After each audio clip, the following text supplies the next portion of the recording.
ما ترميش البيت كله في سلة واحدة. بلاش تشتغل الشغلانات اللي بتقضي فيها عدد ساعات كبير جدا. اولا علشان مودك ونفسيتك واهتمامك الشخصي بنفسك ومسؤولياتك التانية في البيت، فانت حتى يبقى عندك طاقة انك تنتجي بكفاءة.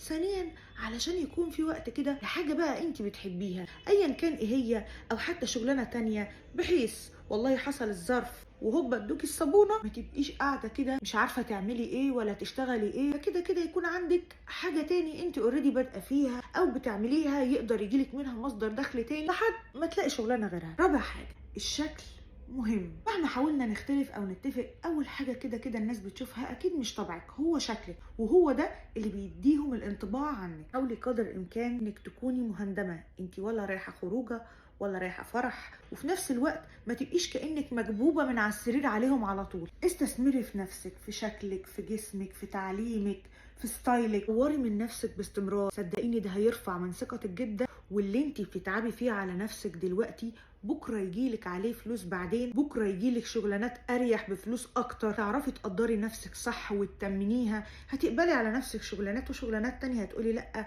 دي ما بقتش خلاص لا مقامي ولا ستايلي ولا المكان اللي انا المفروض اكون فيه. حاسه ان ستايل لبسك مش حلو، حسنيه. حاسه ان بشرتك بهتانه ومحتاجه انك تهتمي بيها، اعرفي واهتمي بيها. حاسه انك مضغوطه نفسيا والشغل كان ضغطك، اهملتي في جسمك او ما بتاكليش اكل كويس، حسني من اكلك وانزلي روحي جيم. مفيش اهم من انك انتي تبقي راضيه عن نفسك في كل حاجه، انك تكوني موازنه في حياتك، مش الشغل واكل كل حياتك وما بتعمليش اي حاجه تاني غير الشغل. وفي نفس الوقت حلو جدا طبعا انك تطوري من نفسك ويبقى عندك معرفه اكتر في شغلك وتعلي من نفسك، او انك تبقي سابقه التانيين بخطوه.